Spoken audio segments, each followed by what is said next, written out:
Bom dia, boa tarde, boa noite, sejam todos muito bem-vindos ao Núcleo de Estudos Espíritas Casa do Caminho, aqui na cidade de Biel-Bienne, na Suíça.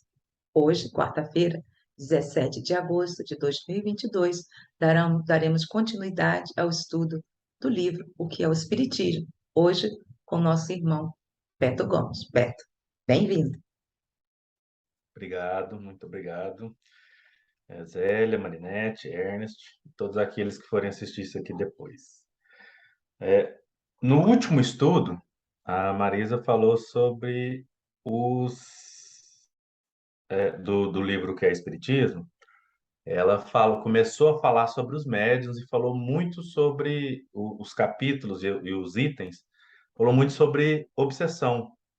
E aí hoje a gente vai se adiantar um pouquinho, ele até cita um pouquinho da subjugação, na verdade como item, mas aí como ela deixou que eram para ter perguntas para que no próximo estudo ela respondesse, a gente não vai fazer a revisão que a gente costuma fazer. Então vamos seguir o estudo de hoje do livro que é o Espiritismo, o item 79, começando o subitem que chama Qualidades dos Médiuns, que ainda estamos no capítulo 2, Noções Elementares do Espiritismo, no capítulo dos Espíritos, subcapítulo Qualidade dos Médiuns. 79. A faculdade mediúnica é uma propriedade do organismo e não depende das qualidades morais do médium. Ela se nos mostra desenvolvida tanto nos mais dignos como nos mais indignos. Não se dá, porém, o mesmo com a preferência que os espíritos bons dão ao médium. Essa é Beto, uma eu não estou dúvida. vendo, desculpa, eu não estou vendo não, se você está compartilhando na tela, eu não estou vendo não, tá? Se tem Uai, alguma coisa. Eu não estou vendo, então não. Aqui não tem nada, só estou vendo você. Agora? faltou. Eu cliquei, mas não cliquei. Perdão. É, Então desculpa. vou retornar a pergunta. Obrigado. Então, voltando, né? Capítulo 2, Noções Elementares do Espiritismo, Qualidade dos Médiuns, item 79. Eu vou ler novamente, porque não estava em tela. A faculdade mediúnica é uma propriedade do organismo e não depende das qualidades morais do médium. Ela se nos mostra desenvolvida tanto nos mais dignos como nos mais indignos. Não se dá, porém, o mesmo com a preferência que os espíritos bons dão ao médium. Isso é muito interessante da gente olhar aqui, e é uma dúvida extremamente comum. E muitas pessoas que são espíritas há muitos anos, que estudam espiritismo há muitos anos, que leem bastante, que são dirigentes, presidentes, vice-presidentes, expositores, palestrantes, têm essa dúvida quando um médium faz atrocidades gigantescas e a pessoa fica assim: nossa, mas será que ele ainda tem mediunidade? E aí a gente percebe assim que sim, tem. O que muda são os espíritos que assistem, porque a mediunidade é algo orgânico, ela, ela, ela é um componente daquele ser. E a gente vai ver mais à frente nos itens aqui que existem agravantes e atenuantes. No entanto, a faculdade permanece com o médium. E por que que a gente está falando isso? Porque às vezes acontece alguns escândalos por aí e algumas pessoas ficam assim, nossa, mas como pode? Então ele não era médium, porque aconteceu isso, aconteceu aquilo outro, ninguém aconselhou, às vezes aconselhou, mas ele deixou de ouvir e aos poucos foi desviando, desviando, até que de repente ele só escutou a si mesmo, que é exatamente nos itens anteriores, a fascinação e a subjugação. É quando não se escuta aqueles que estão ao derredor falando, não, mas acha que é uma boa atitude, e a pessoa vai por si só tomando atitudes que não são tão produtivas e tão boas assim, e caminhando talvez à beira do abismo. E no livro O Evangelho segundo o Espiritismo, tem um certo momento em que o Kardec chega a mencionar que se fosse para a gente aguardar que todos fossem altamente morais para ter mediunidade, a mediunidade ainda não estaria no planeta Terra. Então a gente percebe que é inerente, né? Que ela independe das qualidades morais do médium. A qualidade moral vai dar o tom, o formato, vai trazer melhores mensagens, mensagens mais profundas, aquelas que consolam, que auxiliam mais. Essa é a grande diferença, né? Eu acho interessante, Beto, que quando nós vemos em outras religiões, que as pessoas falam, tem um outro nome para mediunidade. E nada mais, nada menos. Oh, eu acho que é o. Alô? Alô? Quem é?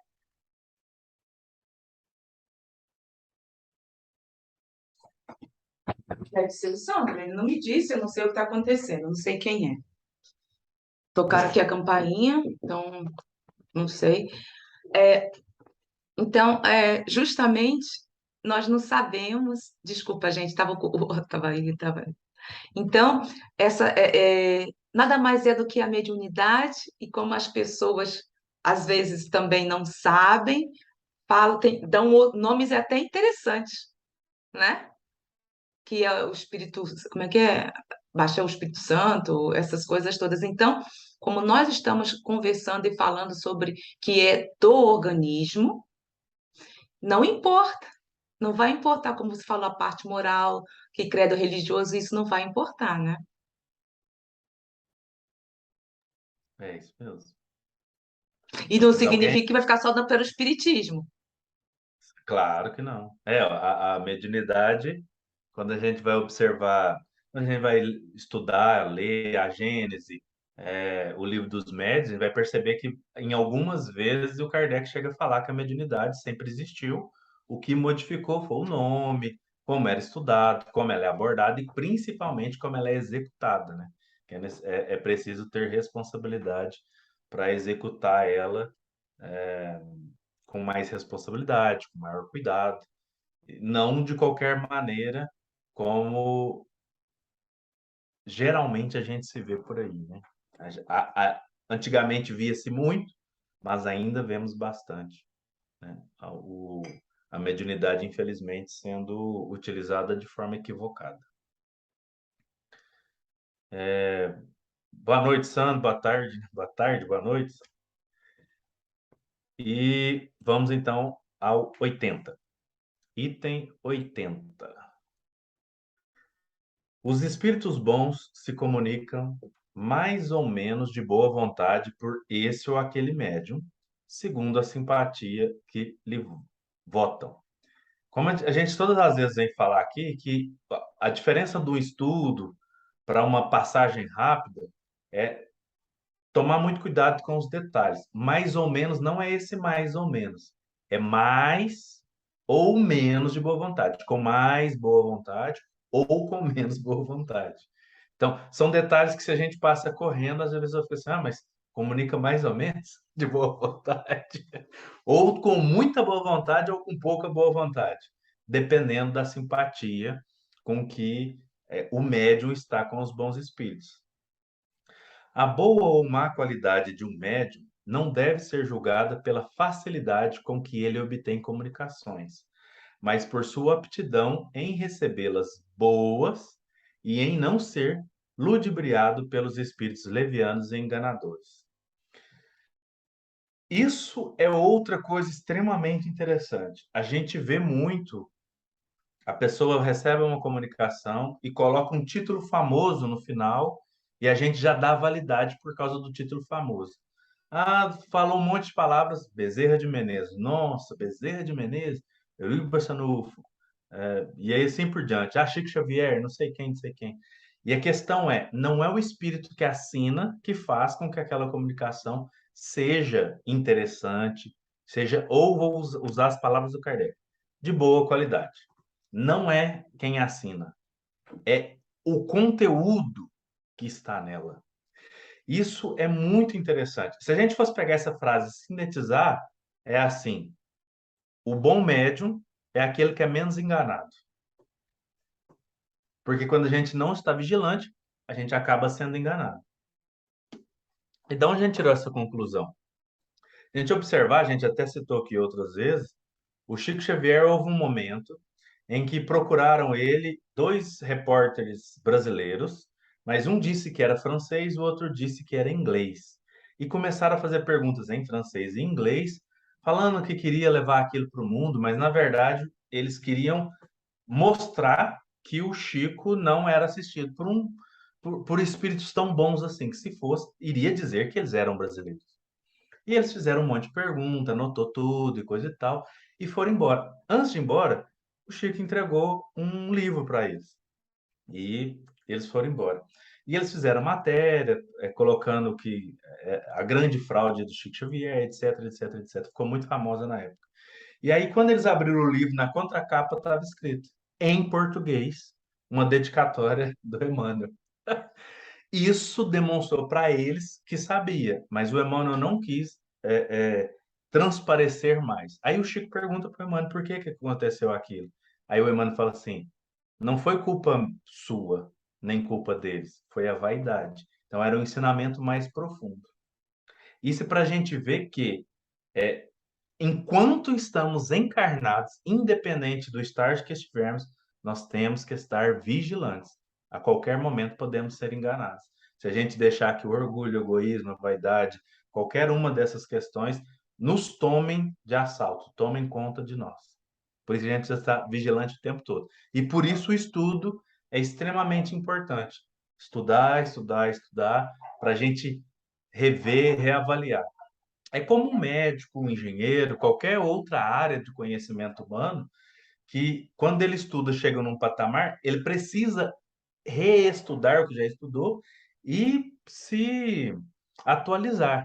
Assim é o Espiritismo. É um estudo constante, e incessante para que a gente possa ser enganados, entre aspas, o mínimo possível, para que a gente possa estar vigilante e tomando cuidado com aquilo que a gente fala, com o que a gente ouve e assim por diante. Isso, eu acho, sabe, como você falou, esse subtítulo, qualidade dos médios, super importante. Muito importante, muito. Porque quando nós vamos, como você falou, não tem como. É só através do estudo que vamos detectando essa sutileza do plano espiritual, que às vezes envolve-nos. E muitas vezes demora um pouquinho para absorvermos, analisarmos. Ou seja, ver que realmente está tendo um eco aqui. Tendo um eco. Eu estou escutando minha própria voz. Eu acho que é porque. Então, eu acho interessante que quando vamos analisando as coisas, calma aí, isso aí tem alguma coisa que não está. Alguma coisa que não está se encaixando. Por isso é indispensável o estudo. É indispensável, porque quando se analisa de um lado, de outro, daquilo, se não há, se não há o estudo destas obras básicas, como uma pessoa vai perceber isso? Principalmente aqui no que se refere, estamos falando do médium, então, dos livros do médium. E podendo até, como estávamos conversando sobre infiltrações que há dentro do centro espírita, estamos saindo também disso. Por quê? Porque, às vezes, como vamos posteriormente ser analisados, nos deixamos levar no nosso dia a dia, pelos nossos orgulhos. Então, são provas. São provas muito interessantes que vão passando no nosso dia a dia. E muitas vezes desapercebida. Muitas vezes. Muitas vezes. Então, esse subtítulo aqui é muito interessante. Muito. Para mim, é muito interessante mesmo. Obrigada. Então, mais uma vez, não tem jeito, não tem para onde correr. Estudo. Não tem. Ficar só. Desculpa aí, viu, Beto? Desculpa aí, de palestrinha para lá, palestrinha para cá e não pegar a base, vai ficar meio complicado.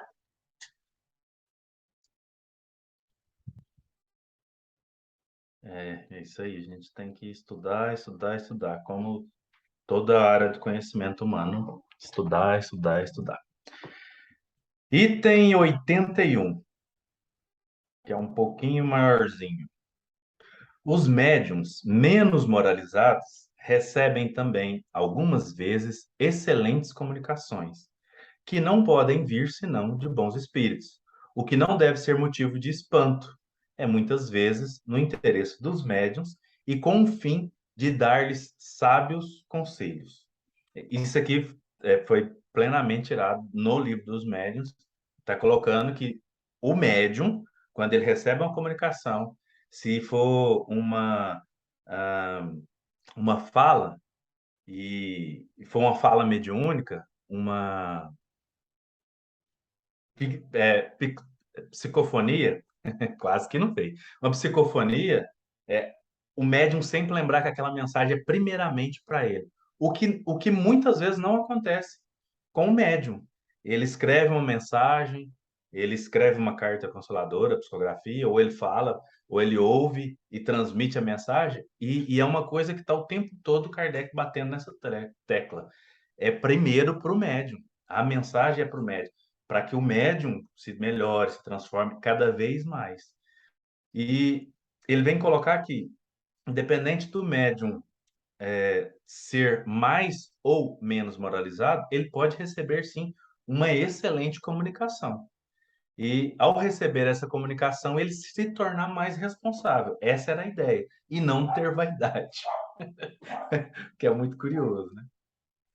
Se eles, os médiums, os desprezam, maior será a sua culpa, porque são eles que lavram a sua própria condenação.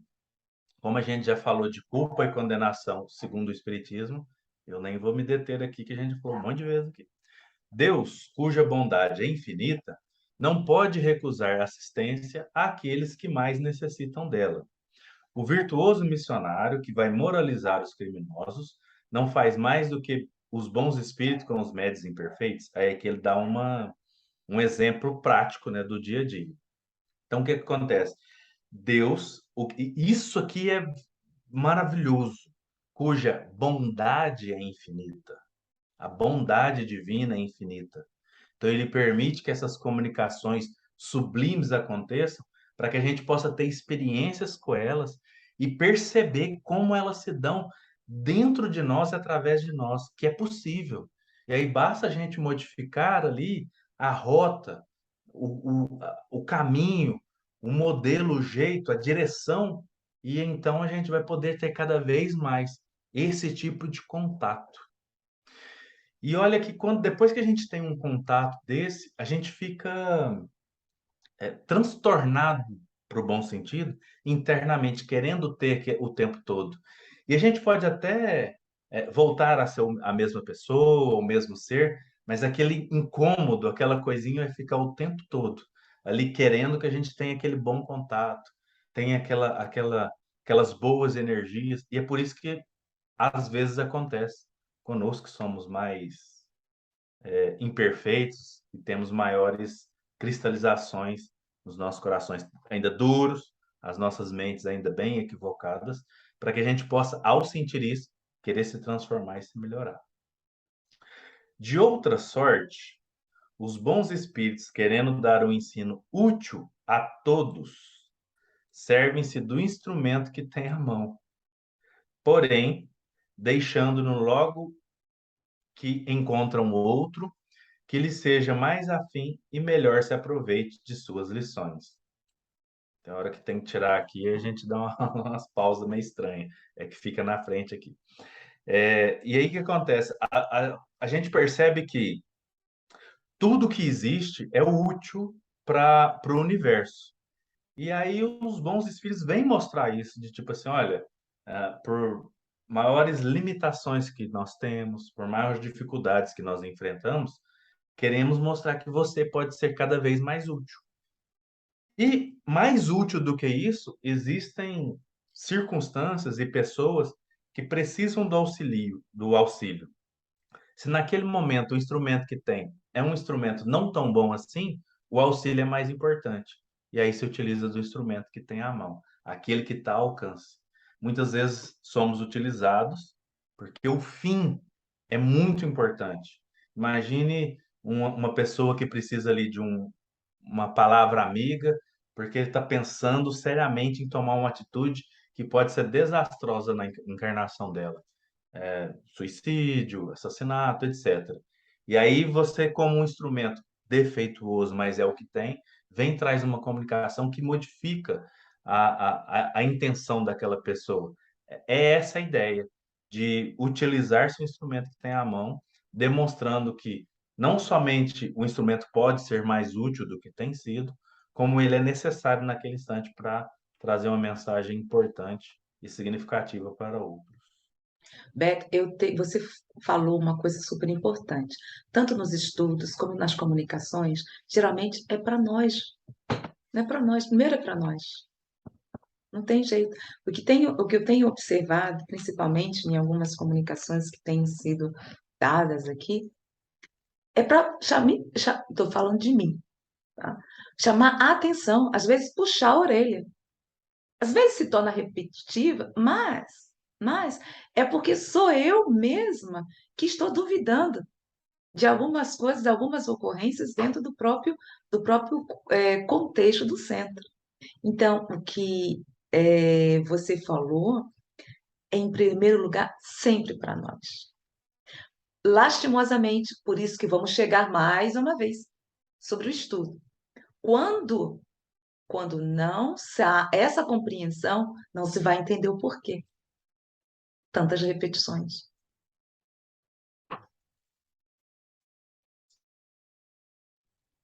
Alguém mais quer dizer? Tem um restinho dessa aqui. Alguém quer comentar alguma coisa dessa parte? Bom, então, continuação da 81, ainda é o mesmo item. Retirando-se os bons espíritos, porque no anterior ele fala que às vezes utiliza um instrumento, mesmo defeituoso, se utiliza o instrumento, mas a hora que acontece a comunicação, a fala, a escrita, etc., eles vão embora, né? Vão-se logo, aguardando ali a real transformação do médium. Então, retirando-se os bons espíritos, os inferiores, que pouco se importam com as más qualidades morais do médium, acham então um campo livre. Resulta daí que os médios imperfeitos, moralmente falando, os que não procuram emendar-se, tarde ou cedo são presas dos maus espíritos, que muitas vezes os conduzem à ruína e às maiores desgraças, mesmo na vida terrena. Quanto à sua faculdade, tão bela no começo, e que assim devia ter sido conservada, perverte-se pelo abandono dos bons espíritos e, afinal, desaparece. Então, na verdade, apesar de ser o mesmo item, ele fala ah, quase que de duas coisas. Então, quando ele chama de médiuns imperfeitos, são aqueles que não estão buscando ali fazer essa transformação, o conhecimento de si mesmo. Eu vou utilizar o máximo possível só as palavras do Kardec, né? Pergunta 1009 do Livro dos Espíritos. Qual o meio moral mais eficaz que o homem tem de modificar na sua vida? Como um sábio da antiguidade vos disse, conhece-te a ti mesmo. Então, quando ele chama de médium imperfeito, é isso. É um médium que não tem autoconhecimento, não aprendeu a conhecer a si mesmo. E aí, ele não se conhecendo, ele vai se permitindo e se deixando ficar à mercê dos espíritos menos esclarecidos, o que o Kardec utiliza como maus espíritos. E aí, com o tempo, aquela comunicação, porque anteriormente ele fala de uma comunicação às vezes bonita, bela, interessante, séria, construtiva, às vezes acontece através desses médiums, mas aí ela vai deixando de acontecer cada vez mais e mais, cada vez mais e mais, e sendo assistido e assessorado por espíritos menos esclarecidos, até o momento em que os espíritos, o que ele chama de bons espíritos, não conseguem mais ter acesso e assistir a esse médium. É o que ele fala assim, e afinal desaparece. Por que eu falei que é praticamente duas coisas? Porque lendo rapidamente dá a impressão que a faculdade da mediunidade desaparece. Pode acontecer. Mas o que comumente a gente vê, o que acontece muito, é aquele médium sendo utilizado por espíritos menos esclarecidos. é pouco comum a mediunidade desaparecer por completo.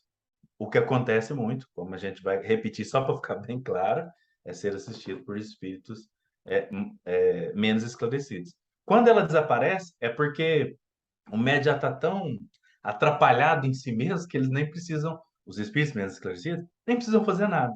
Ele sozinho já está cometendo tanta atrocidade, né, tanta bobagem, que nem precisa de ser assistido aí. Aí acaba o item 81. Quer Aí comentar? estávamos conversando aqui. Ai, estás a falar comigo? Eu pensei que ela estava a falar sozinha.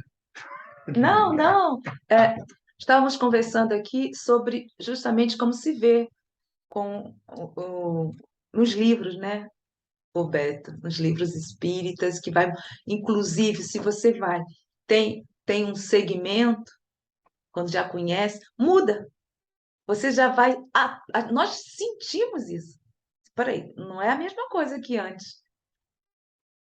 E, lastimosamente, o que tem ocorrido mais no movimento espírita são os livros que sabem que é bem, que dá em termos financeiros, é muito, muito viável para aqueles que estão publicando.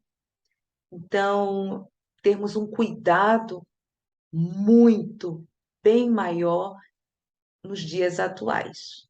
Sempre houve, mas nos dias atuais, Beto, ulala, impressionante, é impressionante. Digo nos tempos atuais porque eu já sou velhinha, né? Na minha época, não era muito bem por aí, não era bem por aí, não. Mas hoje em dia que os livros espíritas estão sendo bem rentáveis, isso está se tornando complicado. Eu tenho uma questão, dentro do assunto, mas um bocado de fora. Mas os médios que publicam os livros, a causa não são sempre as associações ou centros caritativos, tem médios que estão a escrever ou a receber para fundo próprio? A grande maioria é para uma casa espírita, até onde eu tenho conhecimento. A grande maioria é para uma casa espírita. É, No entanto, é por causa principalmente desse argumento que eles falam que tem que publicar. E o que que acontece? O que a Zélia falou é mais sério do que parece.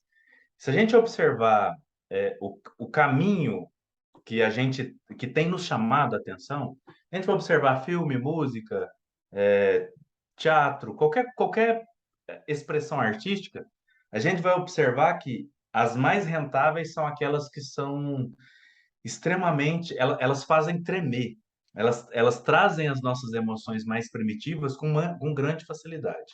Essa é a grande questão. E nos livros espíritas não seria diferente. Então, quais são os livros que vendem mais? Aqueles que trazem essas emoções. E aí percebeu-se isso e passou-se a ter grandes produções desse tipo de livro. Geralmente é para uma casa espírita, e aí eu não sei porcentagem, né? Porque aí o médium vai lá e diz, olha, esse livro é para auxiliar a casa fulano de tal, mas quem está monitorando? Geralmente o médium, esse médico que está dizendo isso, ele é o presidente da casa, ele é algum dirigente da casa. Então, assim, realmente são coisas que vão ficando complicadas. E acho que é isso que a Zélia falou. E a Ou gente vai seja, percebendo na modificações. boca, na boca a intenção é boa. Por trás da cortina, nunca se sabe. É, Por que acontece? Se- Durante algum tempo, eu acredito que foi por isso que aconteceu, acho que é isso que a Zélia falou indiretamente. Durante algum tempo, como todo mundo fazia em prol de assistências em casa espírita, todo mundo lia, às vezes não concordava, questionava, mas todo mundo foi deixando para lá, até tomou o corpo que tomou agora, né? Ficou gigantesca a questão, né? Espalhou-se pelo mundo todo. E aí agora a gente está tendo que fazer alguns resgates, né, da ideia original, justamente por causa disso, porque foi lançado tanta ideia no meio para ficar vendável, que aí a gente talvez tenha se perdido aí pelo caminho.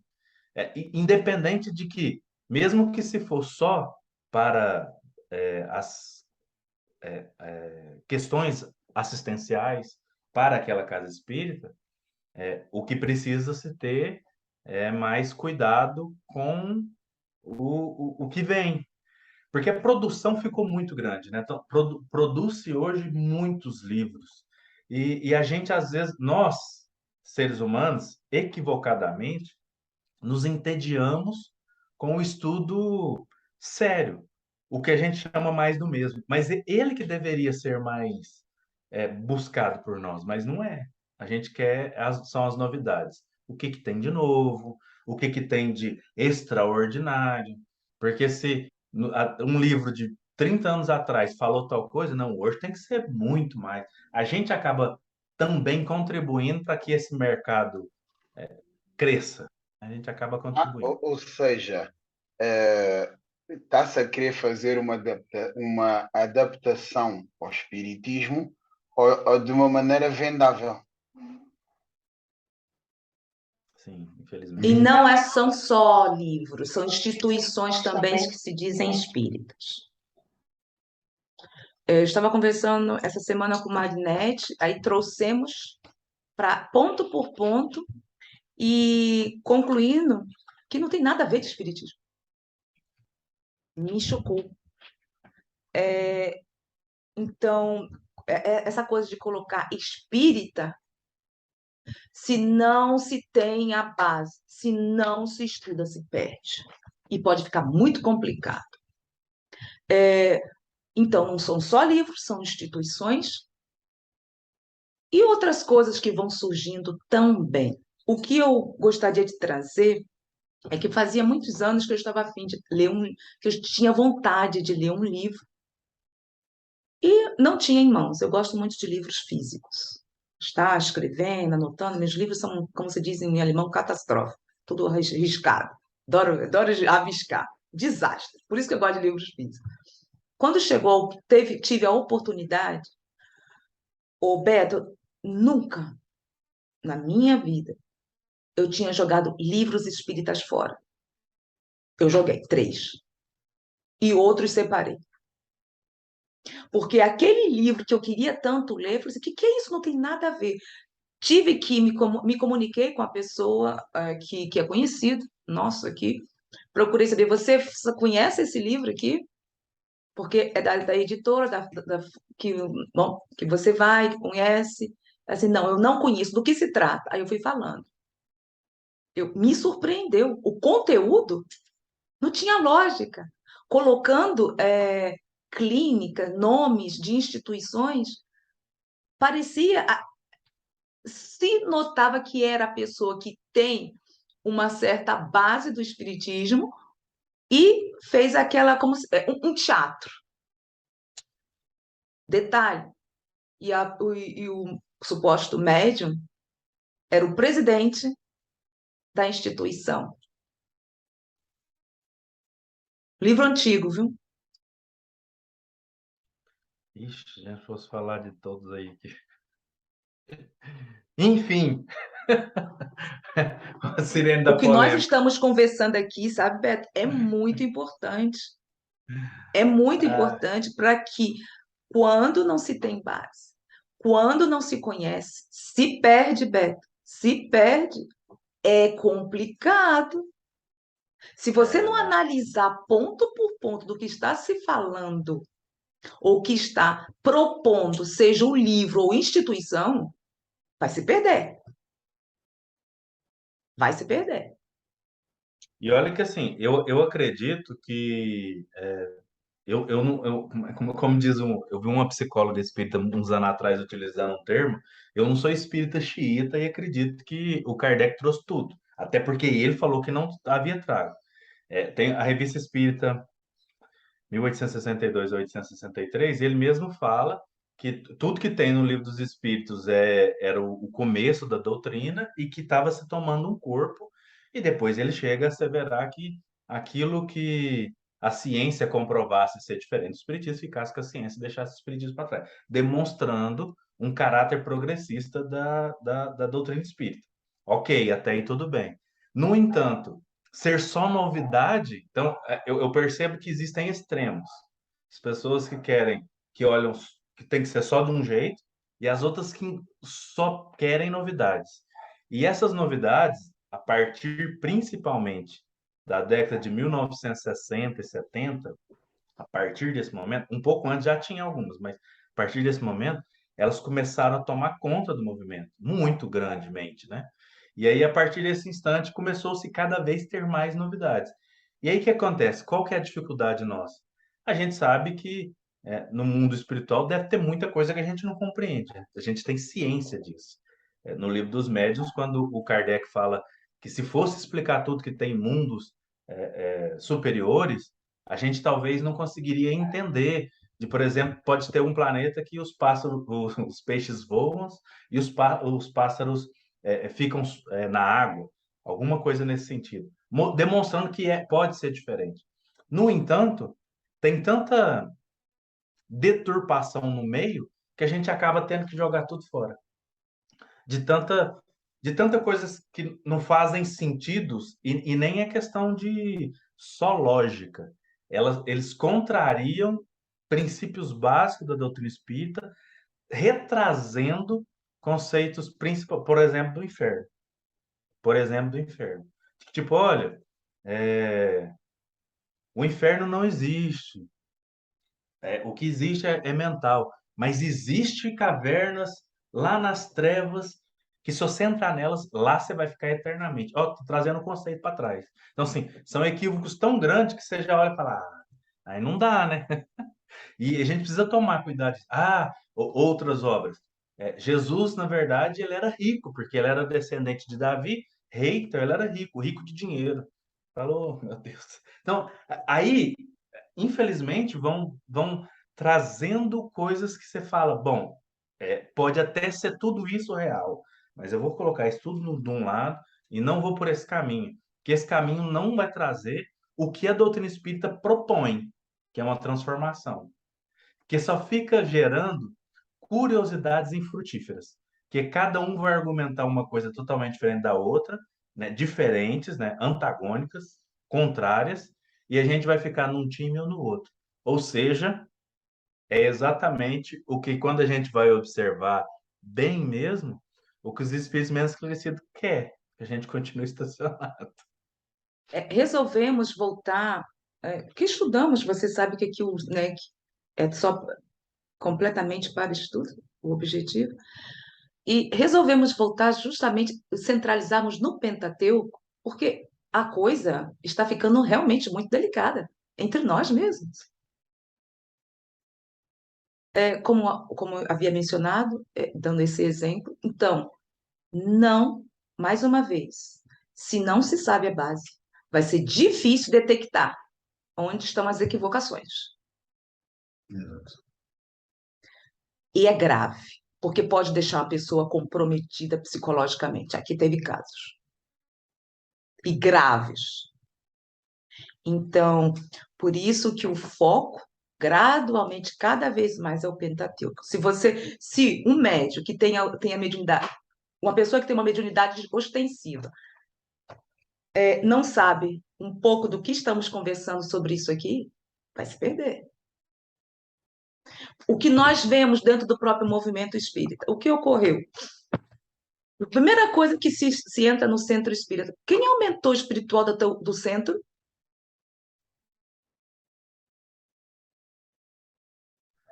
Aí, se você falar assim, José Maria, é só um nome.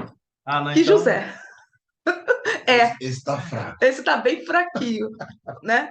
Então, Olha o tamanho do equívoco que a gente pois arrumou. é, Beto, é bem complicado. E quando se fala de fulano tal, que é bem conhecido no meio, aí vê, olha aquele centro. Então, é a base. E aqui nós vamos conversar muito sobre isso. Não tem como. Não tem como. É a base. Obrigada, Beto. De nada. Eu que agradeço. Item 82. Os médiuns de mais mérito não estão ao abrigo das mistificações. dos espíritos embusteiros. Então a gente percebe que no item anterior é o contrário, ele fala dos médiuns imperfeitos, então os médiuns menos esclarecidos, com maior dificuldade, e agora ele vem falar dos bons médios. Eu vou utilizar as palavras do Kardec, porque realmente, pedagogicamente, elas são muito mais fáceis. Os bons médios agora, e ele falou dos maus médios anteriormente, pedagogicamente falando. Os médiuns de mais méritos não estão ao abrigo das mistificações dos espíritos embusteiros. Primeiro, porque não há ainda entre nós pessoa assaz perfeita, para não ter algum lado fraco pelo qual dê acesso aos maus espíritos. Então a gente sabe que como nenhum de nós somos perfeitos, pode acontecer sim uma mensagem, qualquer manifestação equivocada. Segundo, porque os bons espíritos permitem mesmo, às vezes, que os maus venham, a fim de exercitarmos a nossa razão, aprendermos a distinguir a verdade do erro e ficarmos de prevenção, que era o que a gente estava falando exatamente agora. Não aceitando cegamente, sem exame, tudo quanto nos venha dos espíritos. Nunca, porém, um espírito bom nos virá enganar. O erro, qualquer que seja o nome que o apadrinhe, vem de uma fonte má. Então a gente percebe que no livro dos médiuns também, né, quando na segunda parte, quando ele vai falar sobre as comunicações, ele chega a falar assim, que às vezes, a gente até viu no item anterior ao que a Marisa fez, que às vezes o que pode acontecer é o espírito, por não saber de tudo, falar alguma coisa enganado. Isso é uma coisa. Então ele não falou de propósito, ele falou do que ele não sabe e pediram a opinião dele. A gente vive fazendo isso, né? Aqui não, aqui ele está colocando de erro, né? De tentar enganar propositadamente, colocar alguma coisa, uma coisa errada, uma mentira, como verdade. E aí falar assim, o espírito bom não faz isso. Se isso acontece, é um mau espírito que fez. E às vezes o bom espírito permite que aconteça para que a gente possa olhar e analisar aquilo, refletir a respeito daquilo, ver a razão, observar se aquilo é possível, se não é, etc. É para que nós exercitemos isso. Então a gente percebe uma coisa que realmente é muito linda na doutrina espírita. Isso a gente precisa admitir que é diferente. E, tipo assim, existe uma parcela gigantesca de responsabilidade na nossa interpretação de tudo que acontece, dos fatos da vida cotidiana. Não tem um decreto espírita de que uma coisa é assim, pronto, acabou. É necessário interpretar, é necessário entender e compreender, independente de qual espírito traz. Porque se é o espírito fulano de tal e o médico ciclano, tá ok. Não, precisa se olhar, precisa se observar, ler, estudar, pesquisar, etc. E é algo que está extremamente aberto que o Kardec incentivava que nós fizéssemos, né?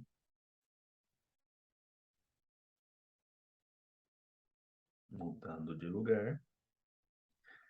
Essas mistificações ainda podem ser uma prova para a paciência e perseverança do espírita, médium ou não.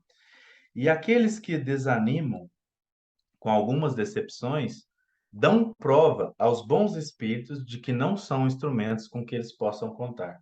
E aqui vem provavelmente uma coisa que acontece conosco assim direto. Então, a gente se engana, a gente erra, a gente acaba recebendo mensagens acreditando ser boas mensagens e não são. E a questão é checar, observar, né, ler, estudar, pesquisar e concluindo de que aquela mensagem não é interessante, não é produtiva, não é séria, é um embuste, né, utilizando as palavras do Kardec, a gente não desanimar e pelo contrário, a gente buscar melhorar cada vez mais e mais, não se culpar, não estacionar, não parar por causa disso. Porque isso também acontece, às vezes, com alguns médios. O médium vai ali durante algum tempo e de repente chega um certo momento da vida, as coisas não estão bem, acontece qualquer circunstância, um roubo, um assalto, a separação, a perda de um filho, de um ente querido, e ele fica mal, né, por algum motivo e vem comunicações que o enganam, né? Que o engana profundamente. E às vezes aí desanima.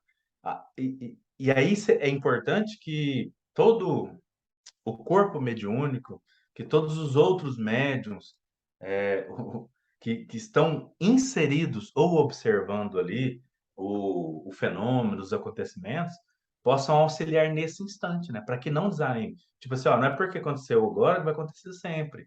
Né? Vamos estudar, vamos reaprender, vamos reavaliar. Porque pode acontecer de desanimar.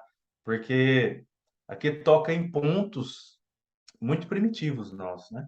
Muito primitivo. Ele vai falar mais para frente do orgulho, mas também toca vaidade, né? Imagina, você traz uma, duas, três mensagens de um espírito famoso, conhecido, supostamente, e de repente descobre que não era, realmente para o médium, se ele não tomar cuidado, ele desanima mesmo, né? Ele não quer mexer com isso mais. Então é algo que somente o estudo demonstra de que isso é possível, de que isso é para a gente adquirir mais paciência e perseverança, conforme Kardec anotou aqui para E como gente. você mesmo falou, Beto, mensagens, e quando. É porque eu não me detenho muito nisso, e a realidade do Brasil é diferente, então, como você deve ter escutado a Marisa conversando também, pessoas muito conhecidas no meio, dando a psicografia, mensagens, que quando você vê, assim, meu Deus, como é que pode um negócio desse? O conteúdo, a essência, não tem nada a ver. Então, assim, essas mistificações estão cada vez assim assolando. É uma lástima para quem acredita em tudo isso só pelo nome. Só porque hoje ou a pessoa é conhecida. Aí se deixa levar. E o que acontece? Está sendo também, está cooperando com isso. E às vezes sem saber inconscientemente, pobrecita, não? É verdade. Item 83. Não nos deve admirar ver maus espíritos obsediarem pessoas de mérito, quando vemos na Terra homens de bem perseguidos por aqueles que não são. Então, não quer dizer que a pessoa, e aqui ele já está colocando pessoa ou médium, porque a obsessão pode acontecer com o médium ou não. E a pessoa, às vezes, é uma pessoa de bem, uma pessoa, né, interessante, bacana, etc. E, às vezes, ela está sendo obsediada. Então, ele está falando assim, é natural isso acontecer, é natural. É digno de nota que, depois da publicação de O Livro dos Médiuns, o número de médiuns obsediados diminuiu muito. Os médiuns prevenidos tornam-se vigilantes e espreitam os menores indícios que lhes podem denunciar a presença de mistificadores. A maioria dos que se mostram ainda nesse estado não fizeram o estudo prévio recomendado ou não deram importância aos conselhos que receberam. E aí acaba que a gente parece estar batendo na mesma tecla, e fica parecendo uma coisa de tipo assim, o quanto que é importante o estudo. Mas não é só o estudo, estudo, estudo, estudo. Tá vendo que, tipo assim, vem falando assim, aos conselhos que receberam, e às vezes o conselho é simples. Eu vou dar um exemplo aqui extremamente simples. A pessoa vira e fala assim, tá escrito no Evangelho que Deus odeia o pecado, mas ama o pecador. Não está escrito. Não está escrito isso lá. Está escrito no Evangelho que é mais fácil cair uma folha de uma árvore do que não sei o que acontecer. Não está escrito também. E assim, a gente ouviu de alguém e passou falando que está escrito lá. Está escrito no Evangelho que Pedro foi crucificado de cabeça para baixo. Também não está escrito. E aí o que acontece? Às vezes alguém vira e fala assim, mas está escrito mesmo? Onde? E aí a gente vai buscar, que aí sim é o estudo, a gente observa que não está escrito. A gente vai entender que faz parte do cristianismo primitivo ali, dos primeiros estudiosos e coisa e tal. Mas aí ao falar sobre isso, você fala, olha, não está escrito, mas o pessoal acreditava assim, porque o historiador fulano de tal falou isso, porque não sei quem falou aquilo. né? E aí fica diferente, porque é muito diferente você falar assim, olha, falou-se tal coisa. Quem falou? Foi Jesus, tem um peso. Foi o Emmanuel, tem outro peso. Ah, foi o Beto, ah, não, é um peso muito menor, gente, é muito menor. O que Jesus falou é muito mais importante. Aí o Beto, que quer ficar, quer que a fala seja importante, fala, Jesus falou tal coisa. Aí você procura, Jesus não falou aquilo. A gente precisa tomar muito cuidado para ter esse estudo, para ter esse espírito de sequência em compreender. E tudo bem se enganar, né? Citar uma coisa errada, buscar, falar, nossa, eu vi em tal lugar tal coisa, você vai lá, ih, estava errado. E dizer, não, gente, olha, talvez, tal momento, eu falei bobagem, que lá foi um erro. Isso eu acho que teria feito um bem danado para o movimento espírita se alguns tivessem admitido há uns anos atrás. Como não admitiram e continuaram, e acho que falou assim: ah, já que deu tudo certo, vamos continuar. Se a gente tivesse é, é, aceitado essa cultura de tipo assim: olha, eu estou errado em tal coisa, eu fiz errado, e a gente olhasse para a pessoa com a mesma caridade que a gente deveria ter sempre, eu acho que teria facilitado a vida. Mas não.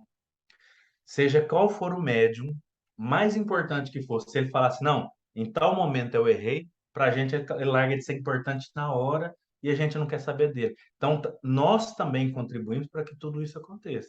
Infelizmente, a gente acaba tendo uma cultura equivocada em relação a isso. Lembrando que o tempo inteiro que eu falo cultura, cultura é a aquisição de um povo, independente se ela é artística, filosófica, científica, religiosa. Cultura é todo esse compêndio que é adquirido por um povo. Então a gente acabou adquirindo a cultura de você tem que ser retilíneo, certinho, corretinho.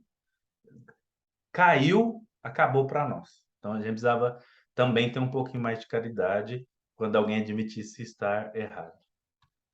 Então, assim, eu acho que quando se dão conselhos, principalmente os espíritos conversam, procure, sempre assim conosco, principalmente a parte intuitiva, procure buscar serenidade, colocar em prática diariamente. Confie, o que mais se fala, o que eles mais falam é confie, confie. Mas estamos querendo sempre coisas grandes. Não esses conselhos que supostamente são dos nossos protetores espirituais, ou então irmãos ou irmãs que são simpáticas a nós, são coisas bobas. Por quê? Porque quer uma mensagem de conteúdo, de preferência, por fulano de tal. Mas justamente é na simplicidade que está o quê? Tudo.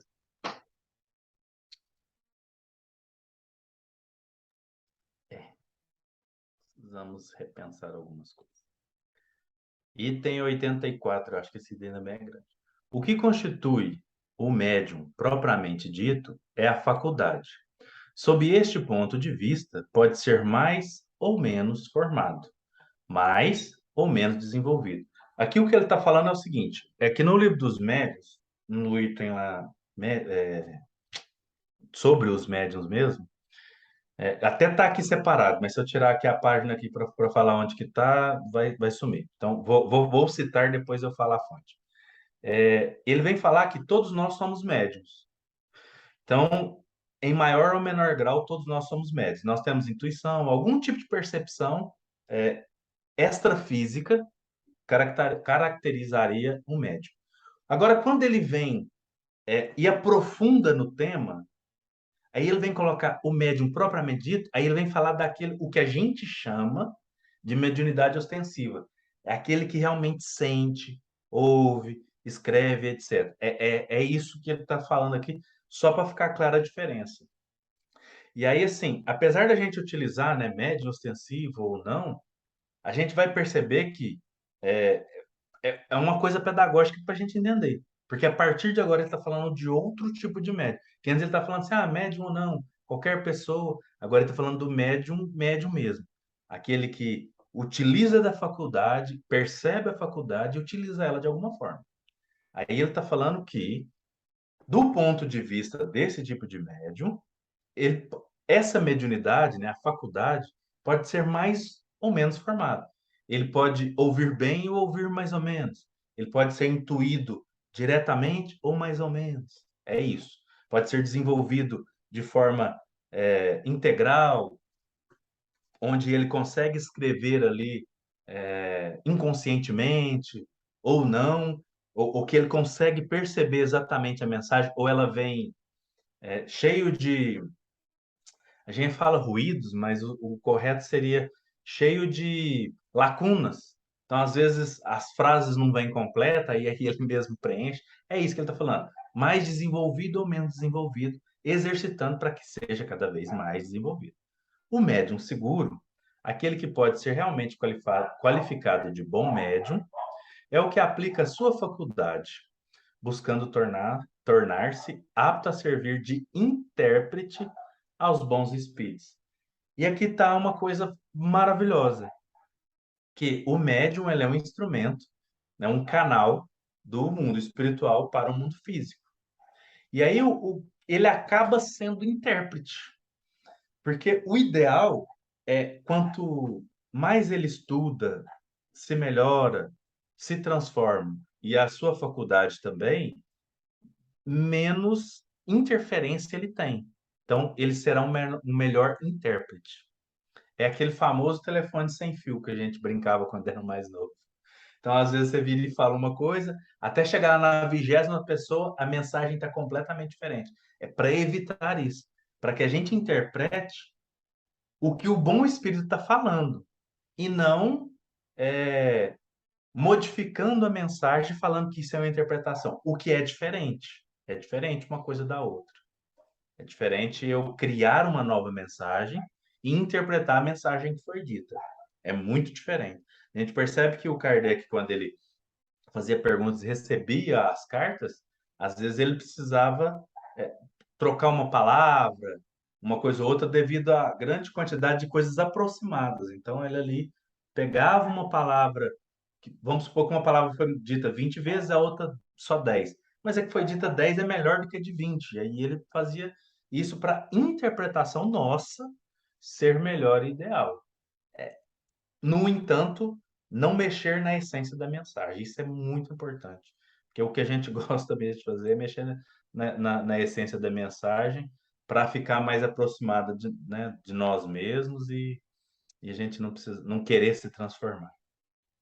Beto, no que estava se referindo no capítulo, no capítulo 20,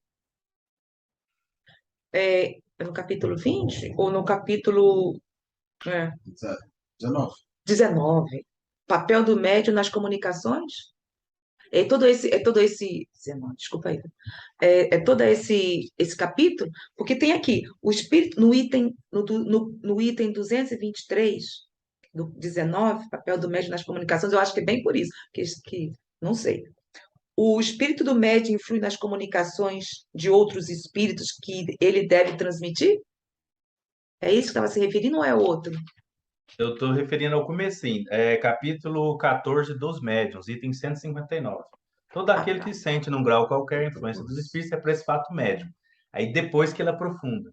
É só para demonstrar que ele utiliza médiums de duas formas diferentes, né? Todos nós médiums, e depois médiums no que a gente aprendeu a chamar de ostensivo. Era só para Obrigada. mostrar que existe os dois. Obrigada, É Beto. o capítulo 14 dos Os médiuns. médiuns. Merci. Eu parei de compartilhar para me olhar ali. Deixa eu voltar lá. Aqui.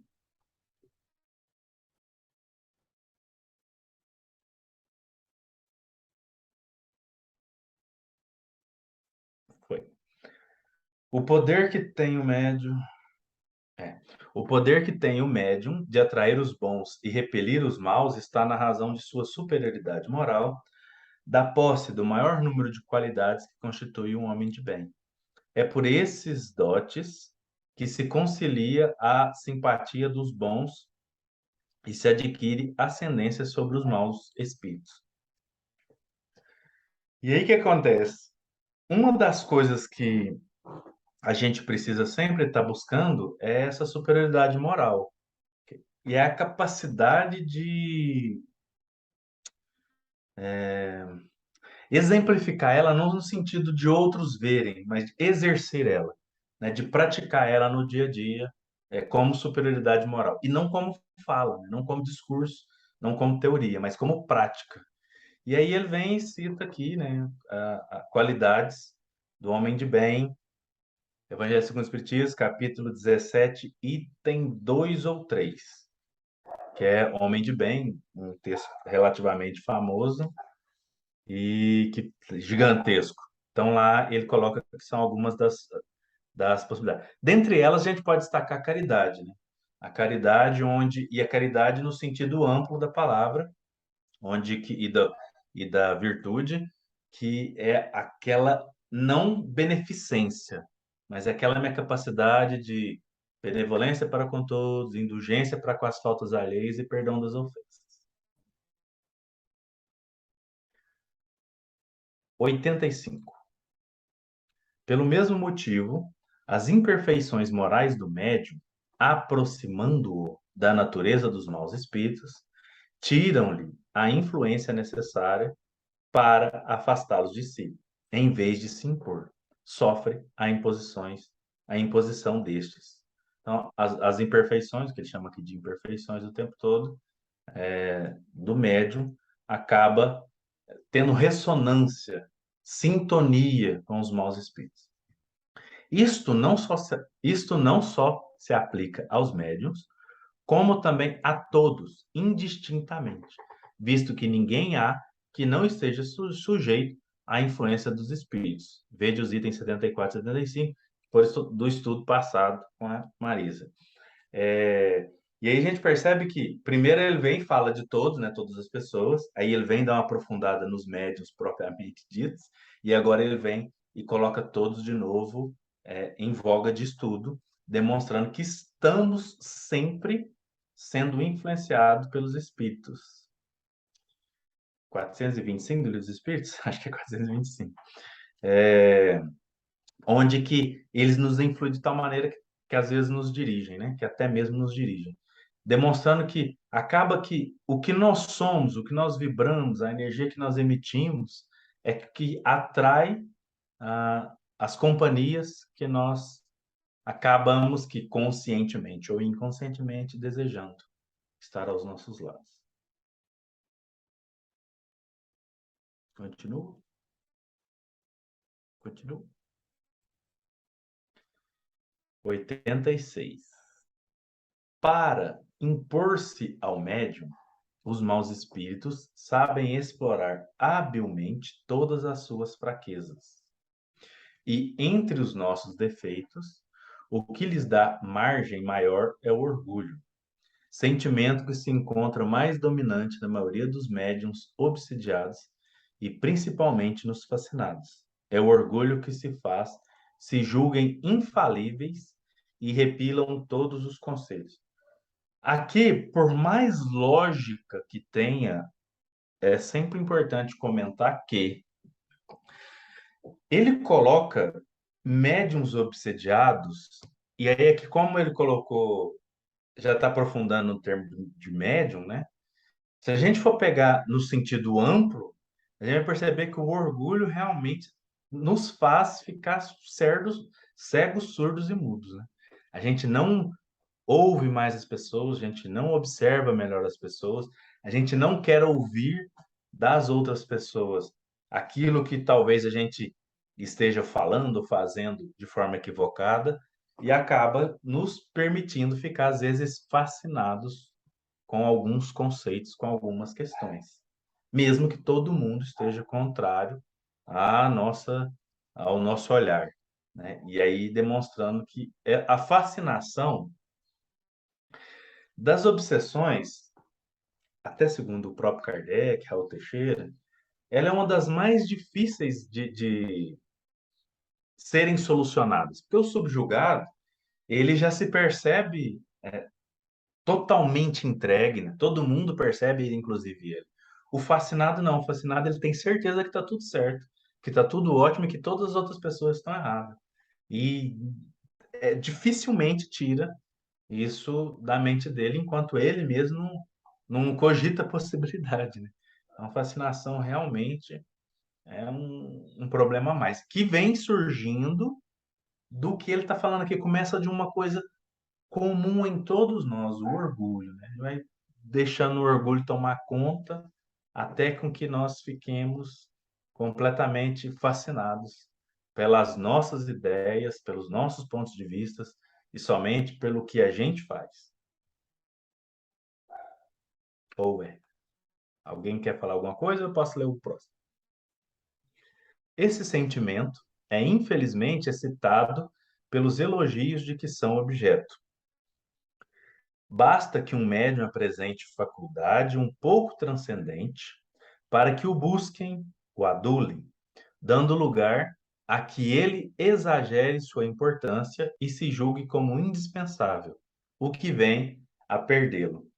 Aí aqui vem demonstrar a responsabilidade de todos nós. O que acontece?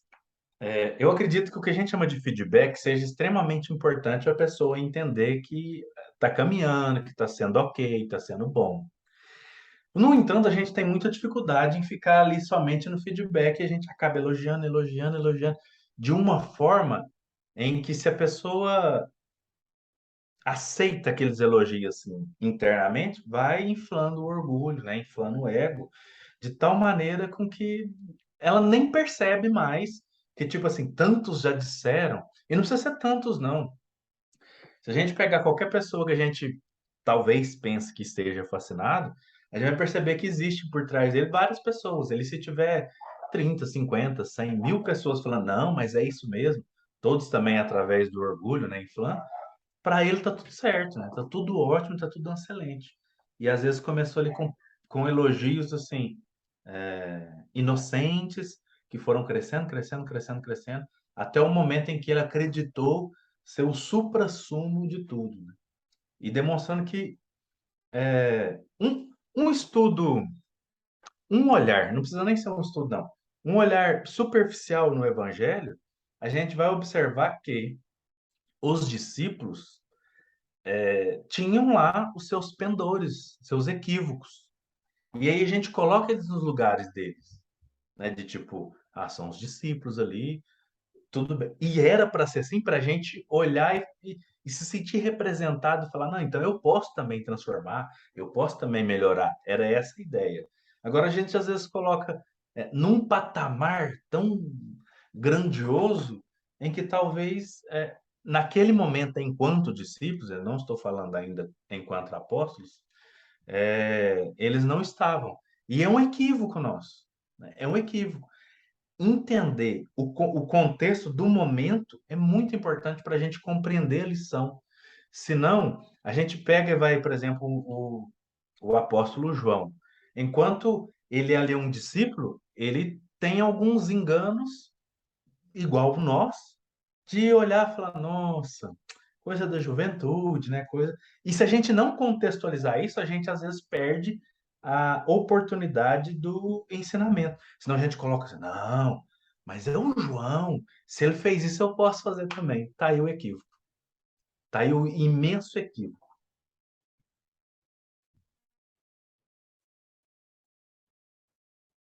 Continua? Ninguém fala nada, eu vou continuar. 87. Enquanto o médium imperfeito se orgulha pelos nomes ilustres, frequentemente apócrifos, que assinam as comunicações por ele recebidas e se considera intérprete privilegiado das potências celestes, o bom médium nunca se crê assaz digno de tal favor. Ele tem sempre uma salutar desconfiança do merecimento do que recebe e não se fia no seu próprio juízo, não sendo senão instrumento passivo. Compreende que o bom resultado não lhe confere mérito pessoal, como nenhuma responsabilidade lhe cabe pelo mau resultado. E que seria ridículo crer na identidade absoluta dos espíritos que se lhe manifestam. Deixa que terceiros, desinteressados, julguem do seu trabalho sem que o seu amor próprio se ofenda por qualquer decisão contrária. Do mesmo modo que um ator não se pode dar por ofendido com as censuras feitas à peça de que é intérprete. Então, a gente percebe que o bom médium, o que eles chamam aqui de bom médium, seria aquele que se vê como um instrumento, resumindo, aquele que se coloca como um instrumento de trazer e interpretar a mensagem de forma é, mais passiva possível. E assim, exemplos de concretos que me vêm à mente, quase todas as vezes acaba sendo o Chico Xavier. O Chico, na primeira entrevista que tem, né, o repórter chamava ele de mestre, ele falava, por que me chama de mestre? Eu de mim não tenho nada. A mensagem dos espíritos, são eles que trazem. Então, ter esse entendimento é muito importante, né? Não é meu. Por mais que o meu cérebro precisa melhorar para que a informação chegue, etc. A gente sabe de todo o mecanismo que acontece, mas entender-se como um instrumento, que a mensagem, em essência, originária, grandiosa, não é nossa. A gente, quando acontece por nós, é como um canal.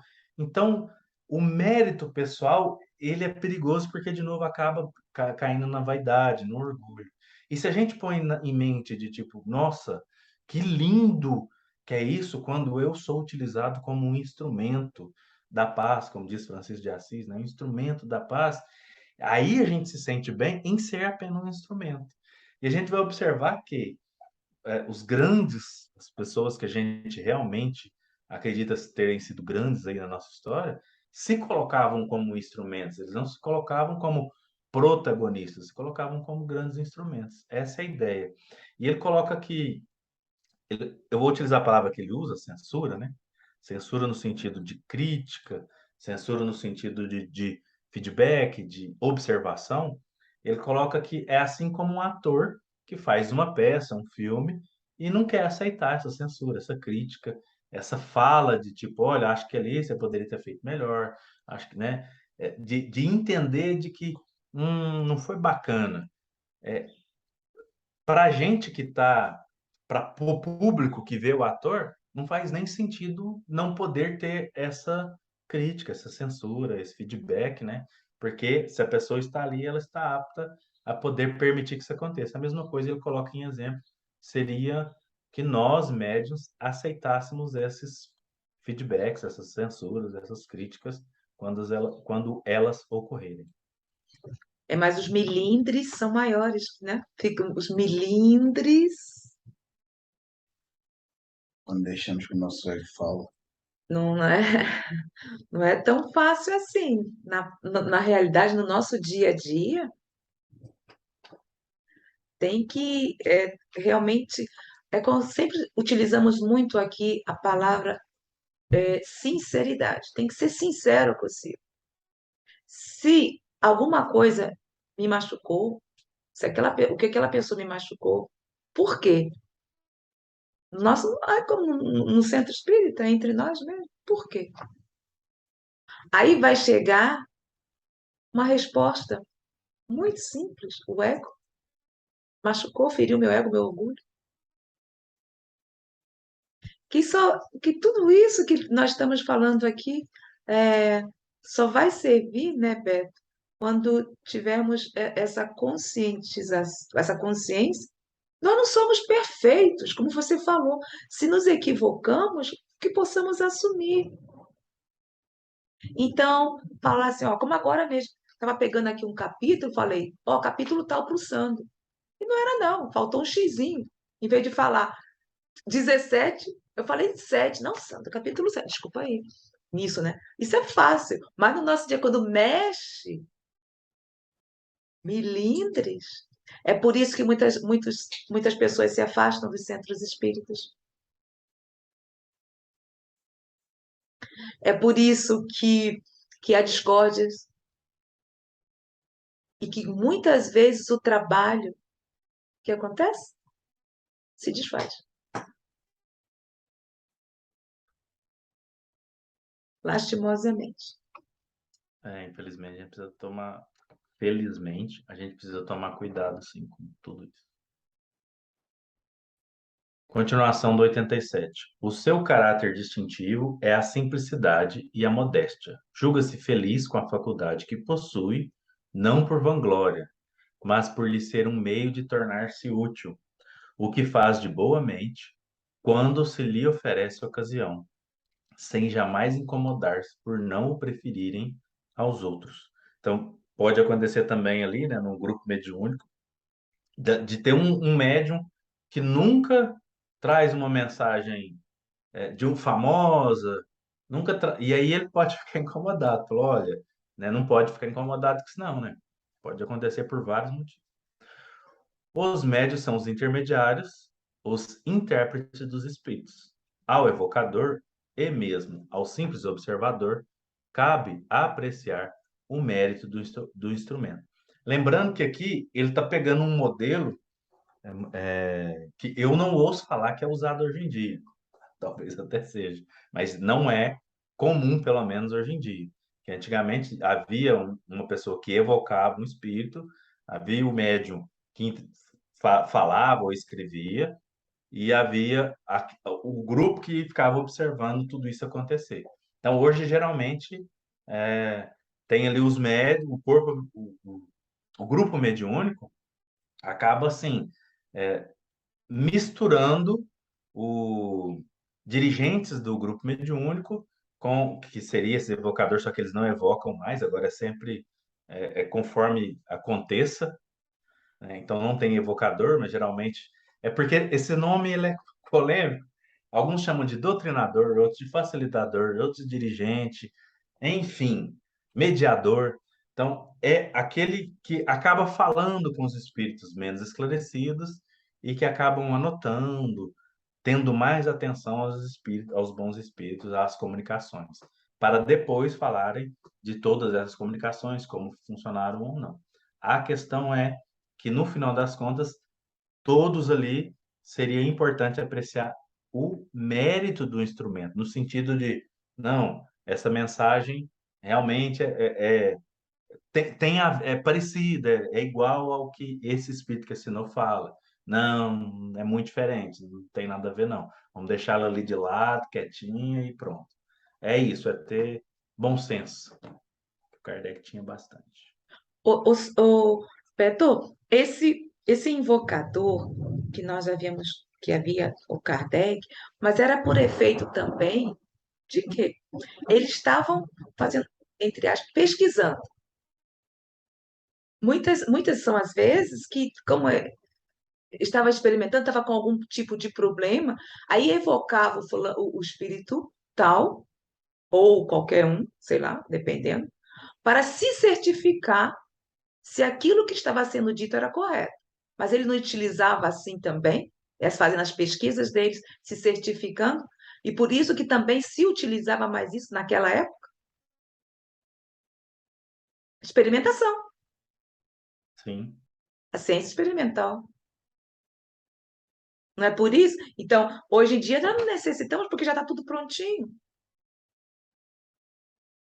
Mas quando ele fala, quantas vezes se questionando, inclusive que nós havíamos conversado semana passada, sobre possessão que ele dizia que não. Posteriormente, aí sim, os espíritos explicaram sobre a possessão. Aí, então, neste caso, vê o diálogo que existia constantemente com a espiritualidade, mas para efeito de quê? De esclarecimento.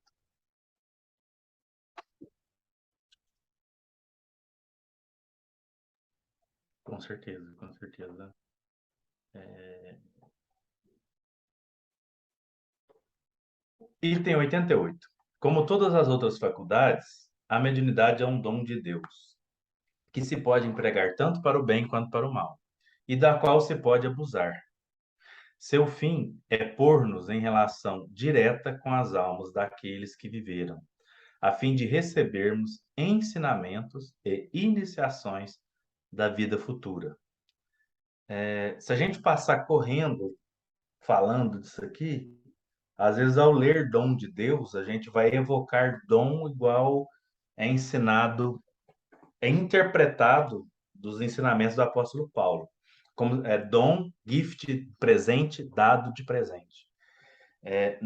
Nesse sentido aqui, dom de Deus é mais de aquisição, provação. Então, o espírito por prova vem com a mediunidade, ou por aquisição de valores adquiridos, ele vem com a mediunidade, ou isso pode se transformar em uma expiação. Então, não é a mesma interpretação de dom que se tinha anteriormente, de dom presente, dado. Deus olhou e gostou mais de você do que do outro e te deu de presente. Não, não é nesse sentido que o Kardec utiliza dom de Deus aqui. É só um parênteses que a gente queria gostar de falar, porque quando aparecem esses termos é importante a gente É importante explicar sim, ele. porque eu estava assim, mas por que ele comentou isso sobre o dom de Deus? Porque, ao contrário, geralmente, assim, muitas pessoas, entre nós no movimento, falam, a mediunidade é um dom que nos é dado ou presenteado para É, se, resgatarmos. se a gente entender o dom nesse sentido, tudo bem, né? Agora, se a gente entender o dom no outro sentido, é aquela velha questão que a gente vive comentando. Não tem problema nenhum, com palavra nenhuma. É o que que a gente interpreta dela que é a questão. Como a gente interpreta. É igual aí, ó, ele vira e fala assim, ó, pode ser usado para o bem quanto para o mal. Sendo que anteriormente ele fala que o mal não existe. Então esse mal não é o mesmo mal que ele está falando lá. É outro tipo de mal. No sentido de que, tipo, olha, se não é coisa produtiva, se não é séria, se está prejudicando, aí ele chama isso de mal. Que não é um mal em essência. É um mal relativo. Mas a gente nem precisava explicar isso, que a gente já viu isso anteriormente. Mas é importante a gente perceber que todos os autores que a gente pega, todo mundo, a gente precisa entender o significado que ele está dando para aquele termo. Ao entender, está tudo bem. O que eu acho que a gente faz muito equivocadamente, eu pego um livro hindu e vou ler e quero que aquela palavra tenha o significado que eu interpreto hoje. E não tem. Quando foi escrito, tinha outro. Ou vamos pegar o próprio cristianismo. A palavra pecado. A palavra pecado significa errar o alvo. Mas está escrito pecado, né? É pecado. Então, eu preciso só reinterpretar a palavra. Não preciso mudar ela. É só eu entendendo o significado dela, eu falo, todas as vezes que eu ler, ou a que eu mais gosto das palavras de trazer o significado, é essa que nos traz tanto temor, geralmente. Satanás significa adversário. Se toda vez que eu ler, eu lembrar que é adversário, facilita a minha vida. Porque é uma palavra de outro idioma que não foi traduzida. Agora, quando eu leio, eu preciso lembrar. Não, aqui está falando de adversário, adversário, adversário. Já facilita a minha vida. Então, é isso. Quando a gente pega o significado da palavra e transporta para o nosso entendimento, aí facilita. Mas não precisa mudar a palavra, digamos assim. A gente precisa só reinterpretar ela. Sim, Sam. Ah, estava Achei que você tão. queria comentar. Não, olha, estava tão embalado com o que estavas a dizer que eu sem querer abri o microfone, desculpa. Não, Tá achei que bom, você queria não, comentar. não, é verdade, realmente. ahm, e é assim, e experiência própria. Eu penso que quando nós temos a seriedade de tentarmos apanhar a essência do espiritismo e transpormos para nós, para o nosso melhoramento, a maneira como nós vamos ver as palavras, elas também por si só vão mudar, porque nós vamos ter um entendimento completamente diferente.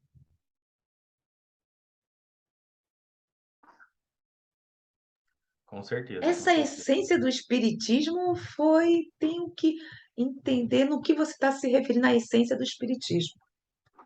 Então, Então, quando eu quando eu estou estou falando falando em em essência, essência, estou estou a a falar falar quanto quanto mais mais nós nós nos nos aprofundamos aprofundamos no no estudo estudo e e trans, trans, transmitimos transmitimos esses e ensinamentos para o nosso melhoramento moral no dia a dia, para nós mesmos, é como que se de uma maneira rosqueira falar que estamos a tentar limpar o nosso cano. Logo, ao tentarmos limpar o nosso cano, que só por si já é sujo, a maneira como nós vamos ler ou vamos interpretar vai, obrigatoriamente tem que ser diferente. Eu entendi. Vamos pegar Jesus. Toda vez que complica, eu gosto de pegar o básico. Vamos pegar Jesus. Jesus estava em algum. Eu vou falar local por falta de palavra melhor, né? Não é geográfico. Em algum estado de consciência sublime e grandioso. Quando ele encarna na Terra, se ele vai falar como que uma estrela é formada, como os anjos se socializam, sei lá na onde, ou como os seres superiores se socializam, sei lá na onde, enfim. Se ele fosse explicar isso, a gente não ia entender nada. Aí o que que ele fala? Fala de cabra, de bode, ele fala de pastor, ele fala de plantio, fala de semente, fala de rede, fala de pesca, fala de peixe, de tudo que a gente conseguir entender. É isso. E eu concordo demais com você, Sandro. Quando a gente entender tudo, compreender, independente do que a gente pegar, a gente vai interpretar com essa internalização, que é mais importante do que a palavra. Né? Porque quando você escuta o outro, e quando eu falo escuta o outro, é ler o livro, né? Ler o livro, entendendo o que o outro quer dizer, faz muito mais sentido. Aí você pode falar, concordo ou não concordo.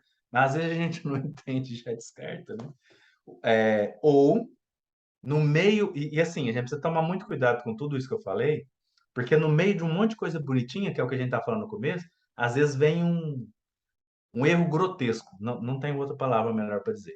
Erro grotesco ali no meio. E esses erros grotescos é que tem nos desviado tanto. Então, tanto uma coisa é importante quanto a outra. Quando a gente tiver pronto, preparado, compreendendo tudo, a gente vai conseguir retirar é, o que não é interessante daquilo ali e trazer o que é bom. Jesus fazia isso com maestria. E se ele é o modelo e guia da humanidade, a gente precisa olhar nele e ver como a gente pode começar a querer fazer para daqui muito tempo para frente a gente conseguir fazer. O importante é começar.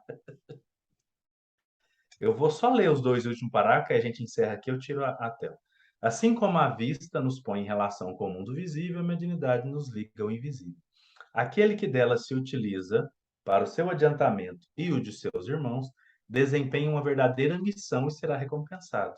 O que abusa e a emprega em coisas fúteis ou para satisfazer interesses materiais, desvia do seu fim providencial e tarde ou cedo será punido, como todo homem que faça mau uso de uma faculdade qualquer. E aí eu preciso só acrescentar uma coisinha aqui. Quando ele coloca aqui, ó, satisfazer interesses materiais, talvez a gente coloque nomes importantes numa comunicação, porque o mérito, aquela coisa de se tornar famoso, conhecido, a aceitação de outras pessoas, é interesse material também. E talvez seja isso que mais atrai muitos de nós, né?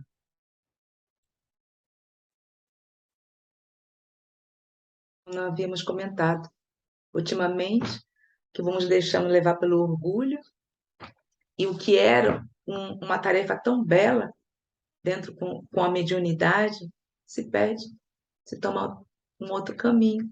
Aliás, se desvia, né? Mas somos nós. Cada um tem o seu tempo. Graças a Deus, né? Que se fôssemos perfeitos, não estaríamos aqui, hein? Ulala. Bom, então, você quer deixar alguma mensagem para finalizarmos com a nossa gravação, Beto? Dentro da própria mediunidade que foi lido aqui, que foi lido não, estudado. Eu acredito que a única coisa que dá para relembrar, né, pegando assim, de tudo que a gente disse, é a importância do estudo, desse olhar mais aprofundado das coisas. E acreditem, nós precisamos acreditar nisso. Nunca é suficiente. A gente pensa que lê uma coisa 10 vezes e é suficiente. Quando você lê a 11ª, você fala, nossa, não tinha prestado atenção nesse detalhe. Por isso ele é tão importante e fundamental. Então, busquemos estudar Kardec. Obrigada, Beto. Até a próxima.